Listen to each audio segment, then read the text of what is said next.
I thought Liverpool were really poor, and the game was there for Arsenal. And, if they were just a little bit braver and went and actually took the game a bit more to Liverpool, they can go and win that. If Man City don't win the league this year, I don't think Pep will be there. I've ran out. I've got me with no boots on, no shoes. I've got me knee half stitched up, half open. So jump on the pitch, celebrating and stuff. We're recording this show on a Sunday night. Wayne's at Match of the Day. I've got to find out, what time did you get there today? Did you get there crazy early again? No, just before the first game, so about 1:30. Got here today, so not as long as the previous one. It's been a long old day though, isn't it?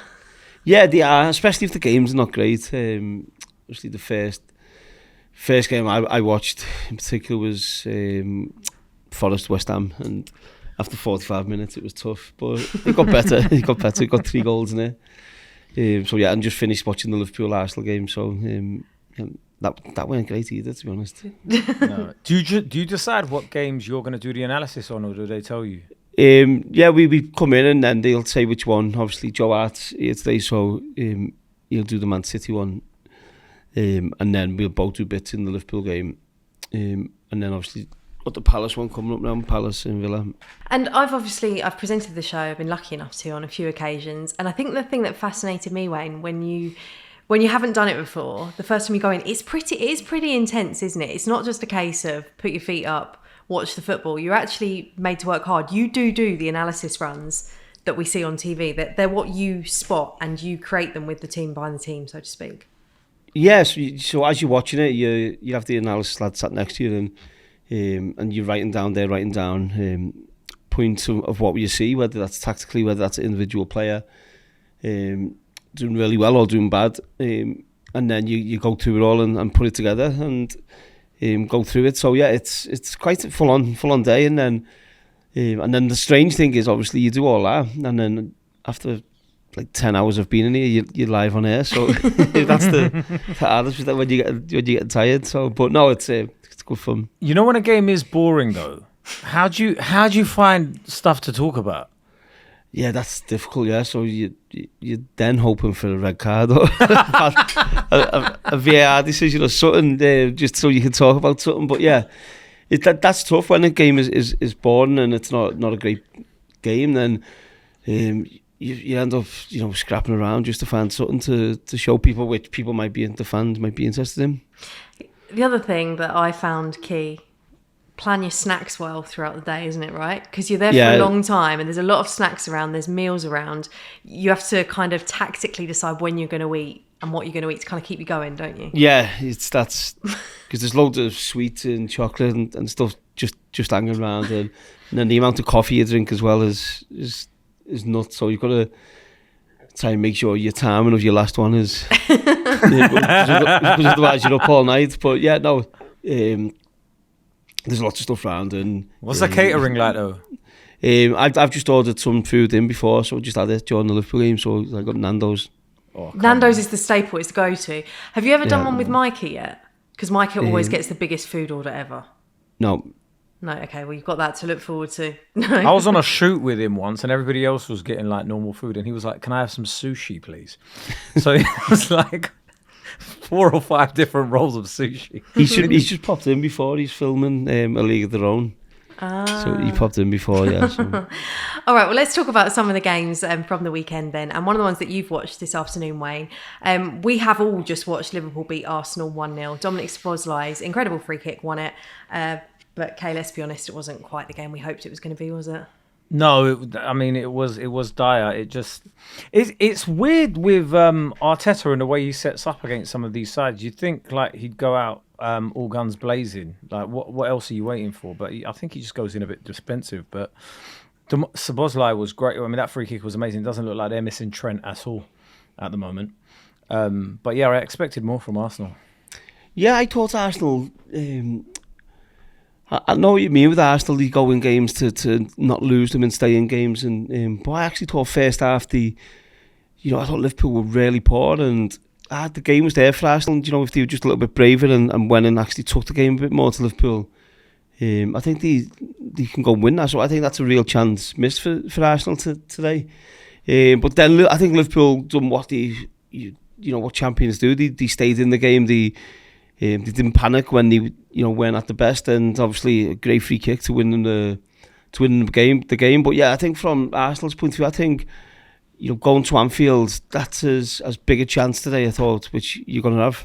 No, I was going to say, do you think he needs to be a bit more brave? Because I feel like you played for a side that when sometimes to the detriment of it, where you were like, we're going out attacking.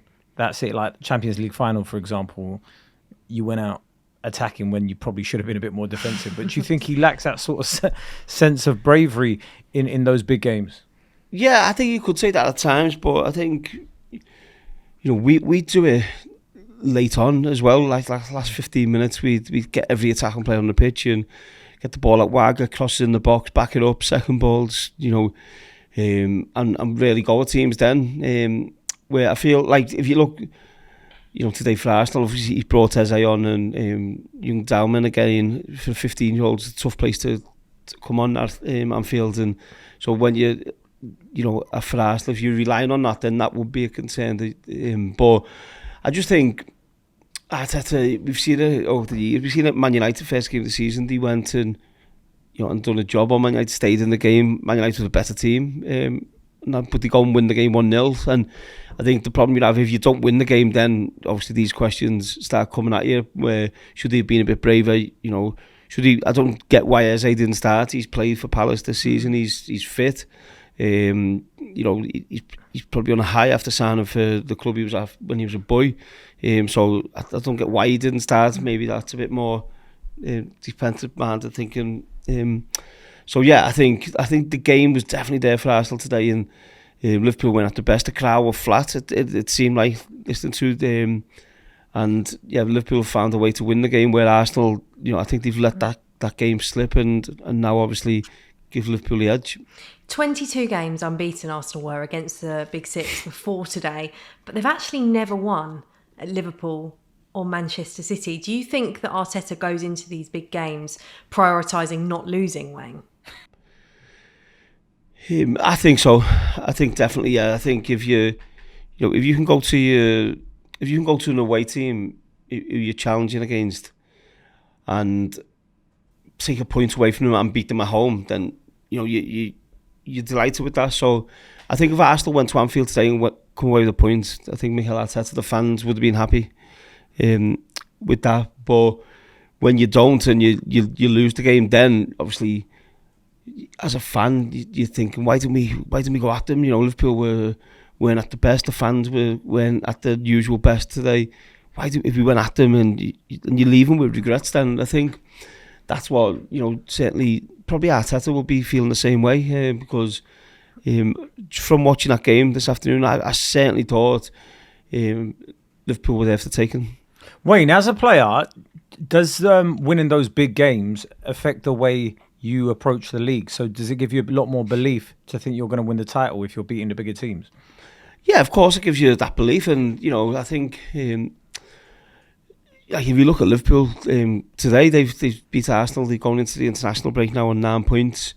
Probably haven't been at the best, in the first 3 games of the season, but they've won them games, and now they can go away, relax, and the manager can relax a little bit and then regroup for the games in a couple of weeks. But certainly when you win them big games, the belief, that the feeling that gives you, not just you, the fans as well, in terms of going on to win the league. Obviously it's early days, but that just gives you massive hope that you can go and win the league, and even going away to teams. I remember when we go away to Chelsea or Arsenal or Liverpool, City later on, you go away and get a point. You're happy, you're delighted with that, because it's very easy. You can very easily lose them games, as Arsenal have today. So going away and making sure you don't lose the game away from home can be just as big as winning. Was there anything the manager would tell you in those team talks before those big games, or was it sort of something like that the players had within themselves? When you go away from home, he used to always say the clock is on your side. So you use every bit of experience and everything you can, and that clock is ticking away. As that's ticking away, the home team normally is the one to go and try and force the victory. So that clock's always on your side, and then we will get chances to win the game. Anfield was always the toughest place to go away from home. First 20, 30 minutes, it was spinning. Liverpool want to go and pressure and get the crowd get up. When you get the ball, put in the channels, go and challenge balls up there, win, throw in, tie up the pitch. And we take from there and play our way into the game, where sometimes it's not the best way to play and it's not the prettiest, but it was certainly a way of us getting results in difficult games. Can you ever remember which are the standout games away from home? Because I imagine playing those big ones, particularly at Anfield or stadiums like that, really stand out to you. Yeah, a few of the Chelsea games away from home with Mourinho were really difficult. They were tough games, and Mourinho's teams were nasty. They were horrible. They knew everything. As I was saying before, they knew every little trick in the book to to get into the referee, to waste time when they need to. So they were always difficult games. And I always remember the Liverpool game when John O'Shea scored. I think it was 93rd minute, something like that. Paul Scholes, I got took off. Jamie Carragher smashed me and cut all my knee open. Doesn't sound like him. I was starting to carry on, but it was pouring with blood, so they had to take me off. And so I was in the dressing room, and the doctor was stitching me knee up. And then as I was in there, Paul Scholes comes in to be being sent off. So we're drawing the game 0-0. So Scholes, he sat there, I'm sat there getting stitched up. And then we heard a cheer, so we thought, oh no, they've scored. And we went out, someone come in, said John O'Shea had scored, so 93rd, 94 minutes. So I've ran out, I've got me with no boots on, no shoes. I've got me knee half stitched up, half open.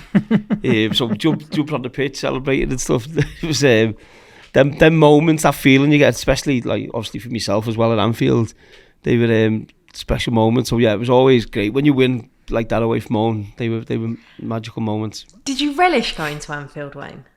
I hated it. Did you? Yeah, I hated it.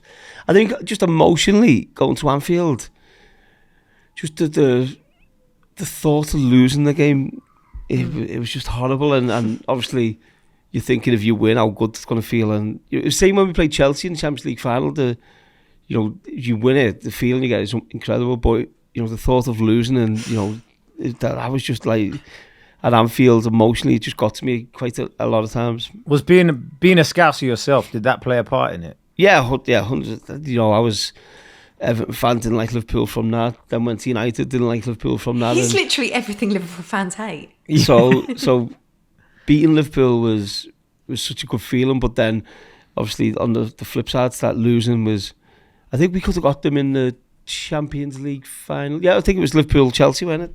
The semi-final. So yeah. I was so glad it wasn't Liverpool in the final. To play Liverpool in the Champions League final would have been too much, I think, for me. I don't know if you know, but you scored the winner in a 1-0 win at Anfield, twice in 2005 and 2016. But you actually didn't score there in the 11 years in between. Do you think that was why was that? Was that to do with the fact that you literally hated it? Yeah, no, I didn't enjoy it. And to be fair, Goodison was the same as well when I used to go back to Goodison with United. And Alex Ferguson said many times that he's not playing me at Goodison or Anfield. He used to say it many times, and he could see it. He could see it in me, and so that was. He knew emotionally going back to them two grounds, especially Anfield. I think was. He knew that was tough for me. If you could go back now and tell the Wayne Rooney that was playing in those games what to do in order for that not to affect you, what would you say?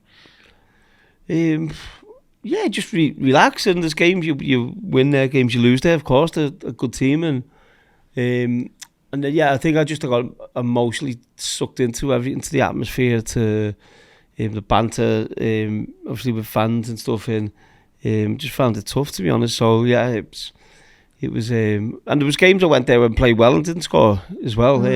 But a lot of the time I didn't play. It was never my best or my most favourite ground to go to. I promise on this podcast I won't come armed with too many stats like that. Most of them will be positive because there aren't many stats like that about you. And I wonder if you can remember your first trip to Anfield. Did you go as a sub with Everton? Yeah, I was on the bench, and we drew the game 0-0, and then we were drawn, and I come on, I think it was about 20 minutes to go, something like that. And I ran through, I hit the crossbar first, so nearly scored, and then I went through, and it was Chris Kirkland in goal, and he's come out, and we've collided with each other, and my hip was hanging off, my hip was killing. But I couldn't, at Anfield, the amount of times I got smashed there as well, and I couldn't stay down. So I've got up and I'm walking, and honestly, my hip was absolutely hanging off. I had one with Harry Kewell where he's just lifted his foot, his studs up, and Carragher done me a few times there, and you've just got to get up. If you stay down, then the crowd are on you. So, but yeah, the first time I come really close to scoring the winner, which it would have been incredible. Okay, so let's bring it back round to the Liverpool result today then. It's early in the season, isn't it, for us to really make assumptions or guesses about the title, about Liverpool or Arsenal's chances. 35 games remaining.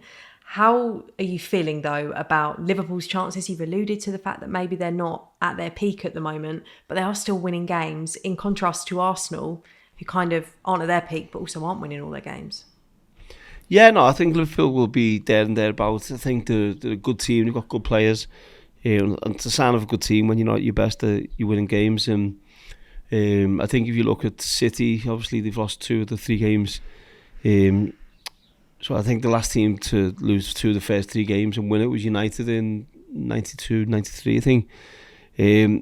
So I think City, Arsenal will be thereabouts as well. I think they've got a really good squad. And so yeah, and Chelsea, I think it'll be Chelsea are a surprise one. I think who got so many good players that you can't see them not being close to it. And then yeah, I think that they're the 4. But I think Liverpool's chances are, they're a very good team. They've got the know-how and the knowledge of winning the league, twice over the last few years, and obviously last year. So I think I still think they'll be the favourites. Do you think it's now or never for Arsenal? Maybe not for Arsenal, but I think for Arteta possibly. I think they've allowed him obviously to bring a lot of players in, spend a lot of money, and they've been close over the last few years, and I think this year really he'll be expected, and I'd imagine the board and certainly the fans will be expecting him to win the league. So I think it could be a big year for him. Do you think it's now or never, Kay, from the fact that you posed that question? Yeah, I mean, I agree with everything Wayne said there, but I just think he's got one of those sort of attitudes where, I mean, you've seen the documentary and stuff. It feels like he listens to self-help podcasts and's got a poster of Jake Humphries up on his wall and stuff. He's, it's like a bit the high performance about him, isn't it? And it's like all of those things that he does, like playing You'll Never Walk Alone in the training ground and stuff. It just all seems a bit like extra. They sound great if you're winning, but when you're not, it just sounds like focus on the tactics. Just be a bit braver. Do you know what I mean? You don't need all these little. You don't need to draw a picture of a light bulb on a. But that's the thing. Yeah. You're never going to recreate the atmosphere at Anfield. So yeah, and I understand why he's doing it and what he's doing, but to recreate the atmosphere at Anfield with a a couple of speakers. Did you ever do anything like that as a manager, Wayne? No, no, certainly not. But you didn't draw a light bulb on a whiteboard or anything like that. No. But there's obviously there's things you can say to the players and which are a bit out there and to get the players thinking a little bit. But yeah, no, I think certainly not to that extent. What was the most out there thing you done? I don't know. I probably can't say it, to be honest. There's different things you can do, yeah, and again, you're trying to get your players in a place where they're thinking about a certain thing, if that's whatever that is you want them to think about, or trying to relax them a little bit. Yeah. So yeah, it's I think there's lots you can do, but certainly not. I certainly didn't do it to that extent. By the end of the season, we'll find out what Wayne did to motivate his players, the weirdest thing he's done.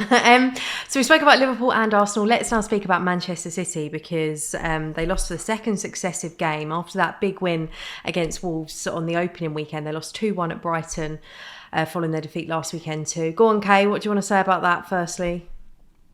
Well, fewer points than United. So, apparently we're having a meltdown and we've still got more points than them, so... You got to revel in that. If I can't revel in that, what am I even here for? It was the first thing you put in the WhatsApp group as soon as they lost, wasn't it? Yeah, well, look, we played badly yesterday and we still won, so that's a sign of a championship team. So, there you go. Wayne, Manchester City, what do you think is going on there? Because they did look good against Wolves. Obviously, Wolves haven't picked up any points this season, but it's been a disappointing couple of weeks for them again.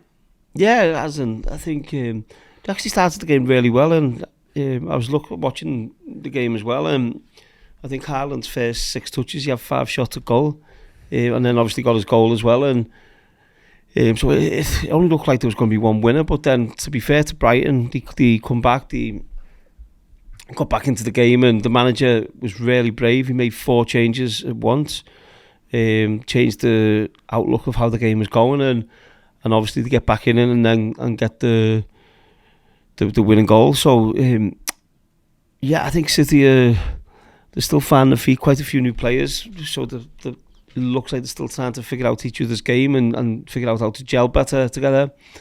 They've lost big characters obviously out of the dressing room as well. So I think Pep will be very disappointed, and I don't see them as favourites. I think every year over the last few years, I know they didn't win last year, but I've seen them as favourites and the best team. And I don't think they're in the top 2 or 3 this year. So it's going to be an interesting season for Manchester City. Why do you think they're not there? Is it just because you too many new players? They're in transition. I think there's new players. I think if you look at Arsenal, even again they lost the game today, they look like they've got a good squad and they all know what to do. And Liverpool the same.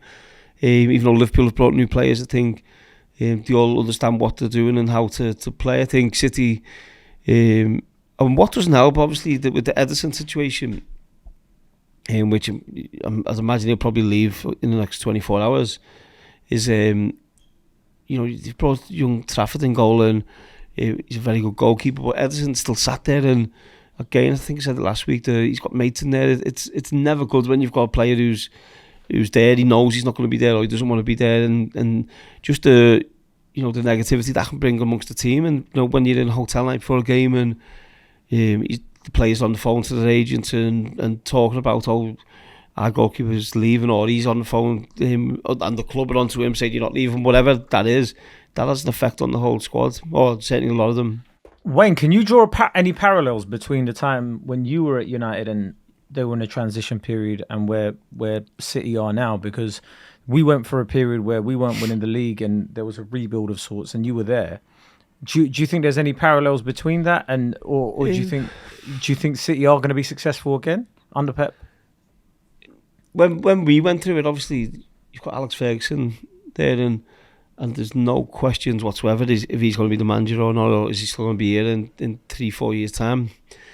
So that makes it easier, obviously, for a club going in transition, where I feel if Man City don't win the league this year, I don't think Pep will be there. So it might be a team in transition looking for a new manager and new players. So I think that it is a little bit different. And Pep might even be there if they do win the league. You don't know. So I don't think it's one way you can look at and say, right, we're going to take the next 3 years to rebuild another title winning team when there's still probably uncertainty whether the manager will be there in that time.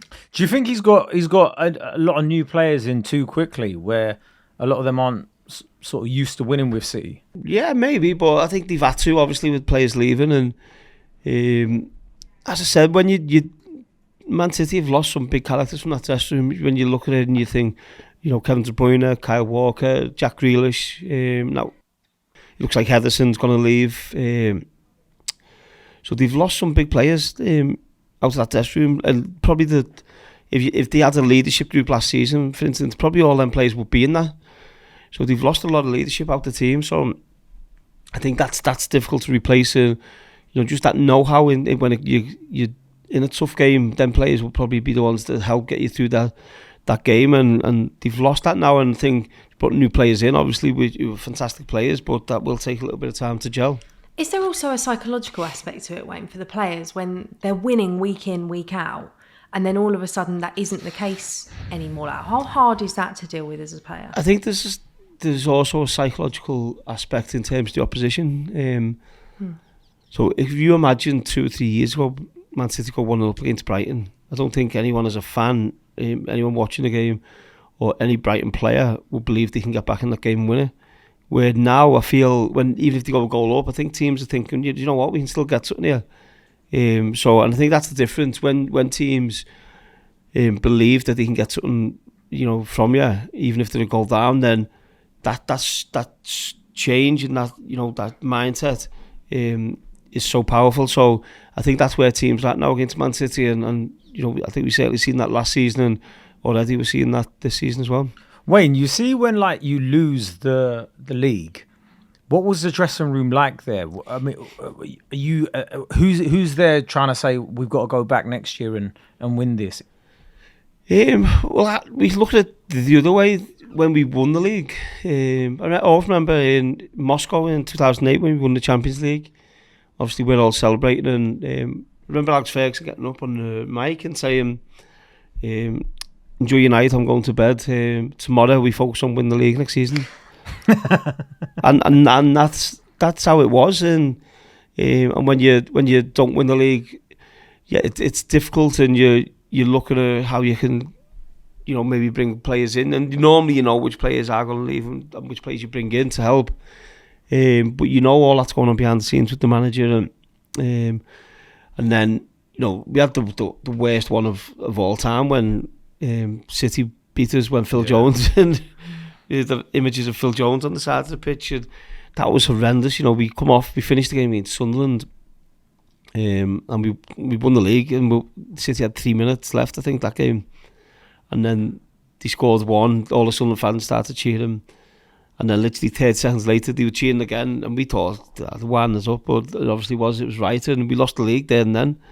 We're all stood beside the pitch waiting to celebrate. So that was the toughest one. But yeah, it drives you on really, both winning it and when you don't win it. It's something you want to taste. You want to taste it again. Okay, so there's been some really good football this weekend. As I said, at the time of recording, still got one game to go as well. But also, it's transfer deadline day on Monday, and we have been talking about Wayne's transfer stories last week. But it's the busiest time of year if you are a journalist.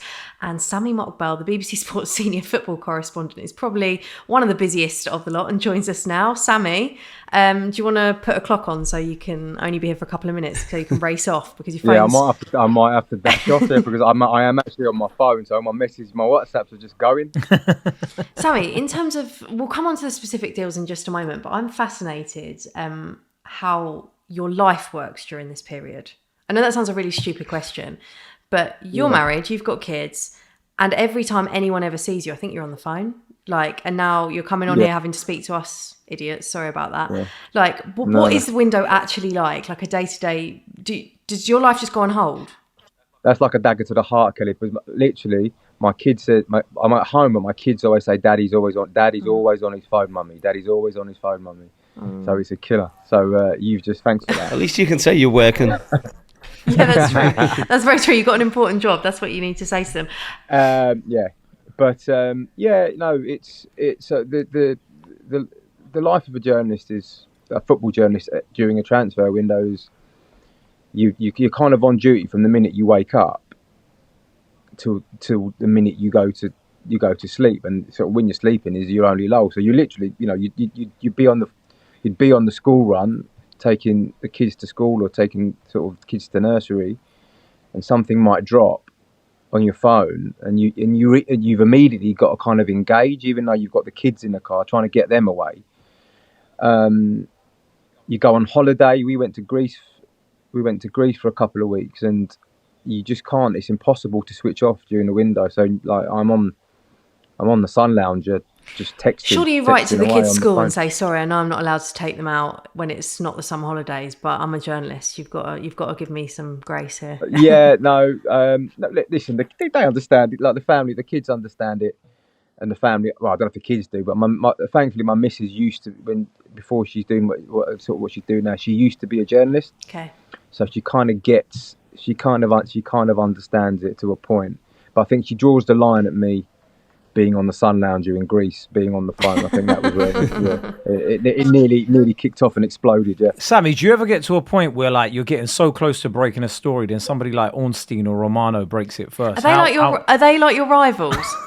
all the time. No, but I don't really know. I don't really know Fabrizio. I've only met him a couple of times, but I'm mates with David, as I know David. So yeah, like, listen, we're all vying for the same stories, but those two are excellent operators, and we all sort of, you win some, you lose some, right? You get some stories and you miss out on others, and there've been loads of times where I thought I've had an exclusive story. It doesn't have to be a transfer story, any story, but you press the button to send it to the office so they can put it online, or put it in my previous job with a newspaper journalist, you can put it in the paper for the next day. And then lo and behold, sort of 10 minutes later, you go on Twitter and someone else has done the story, and that's where it must be. It must be so difficult now with social media and that as well. It's obviously, I suppose that helps in some ways, but also from your point of view, that's people can just make up anything and put it on social media though as well, can't they? Yeah, you've got to trust. Yeah, it's hard to. You can't take stuff from social media too seriously.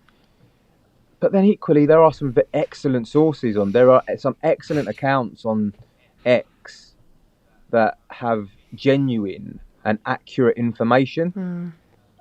So you've got to respect every source.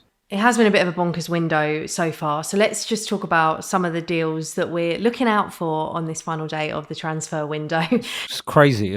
I mean, we're still like thinking about where Mark Gahey's going to be. Yeah, go on, Sammy. That's a good one. Yeah, so that's moving. If I was a betting man now, I think that deal has got a very good chance of happening. So Palace will sign Toulouse defender JD Canbot. That deal's pretty much done as we speak now. They're looking to get another one, a more experienced one, over the line. They were trying to get Joe Gomez on loan as part of the Guehi deal, but with Ibrahim Konaté tonight getting injured and Joe Gomez coming on and playing well, I just wonder if that has changed the dynamic. Liverpool have said that he wasn't available on a loan, right? I think there was an element this afternoon where Liverpool might have been thinking about changing their minds to facilitate that Guehi deal, but having watched the Liverpool game, Konaté coming off and Gomez coming on and actually doing well, seeing the game out, there's a part of me that wonders now if Arne Slot says, actually no, we don't want him to go and we want him to stay, which would then mean Palace need to find another central defender before letting Guehi go. But I think they'll get one, because they can. I think that they've got a few irons in the fire. But that might be one now that drags into deadline day. Okay, we've had a lot of chat on this podcast, which won't surprise you, about Manchester United and also about the goalkeeper situation. There could be potentially some good news for United fans on that front. Yeah, so they've been linked with obviously Emi Martinez from Aston Villa, who isn't in the squad tonight, from what I understand, for their game. So he's not involved. And there's also a goalkeeper at Bruges whose name escapes me now. Lemens, is it Saint-Lemens? Lemens, that's it, Lemens. Yeah, that they've been talking to. So look, I think it's an area that clearly needs strengthening. They won against Burnley on the Saturday, but Bayindir's performance that day was, to me, illustrated just how deeply they need a new goalkeeper. So it hasn't surprised me that 24 hours after that game, that United have appeared to sort of ramp up their chase for a new goalkeeper. I think they'll get one of those two, either Martinez or Lemens, over the line by Monday. Wayne, what are you hearing on that one, or what do you think will happen? I'm hearing same as you. Yeah.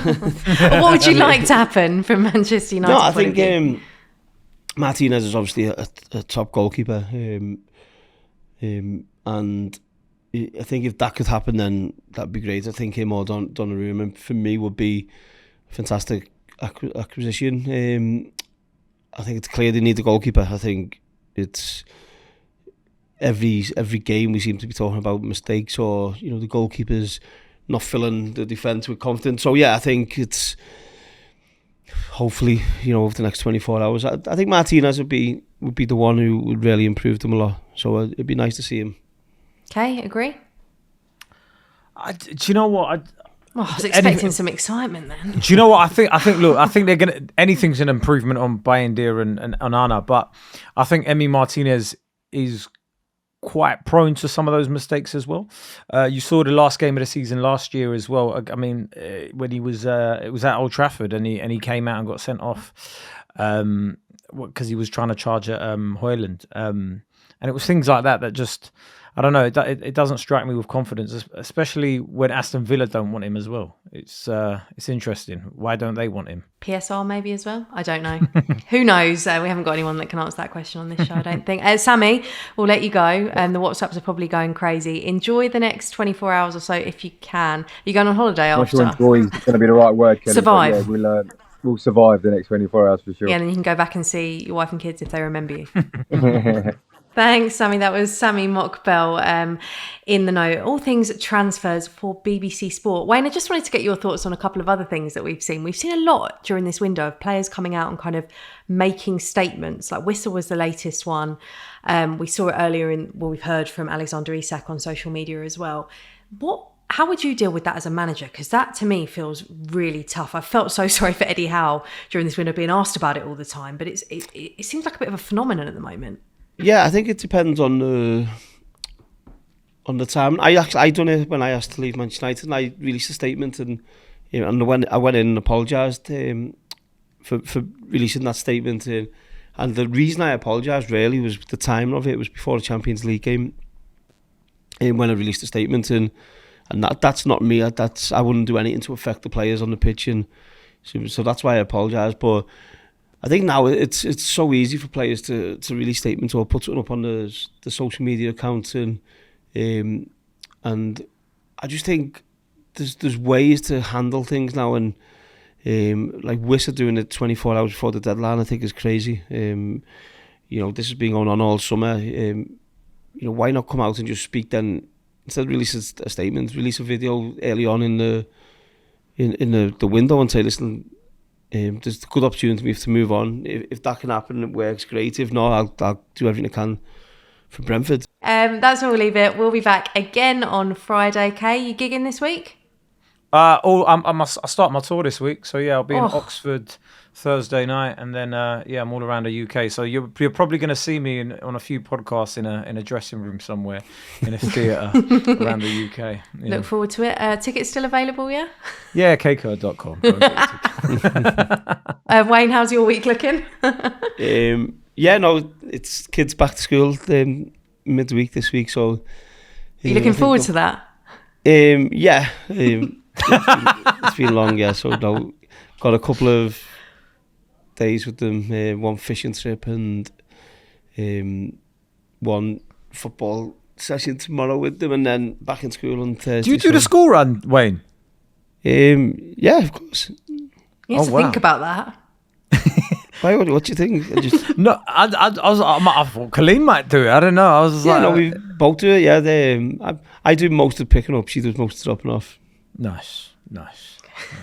Exclusive here on the Wayne Rooney Show. There you go. Put that in your newspapers, journalists. A reminder, you can get all those kind of exclusives on the Wayne Rooney Show, which is available on the BBC Sport YouTube and iPlayer. You can also listen on BBC Sounds. Tune in on Friday to hear about Wayne's fishing trip.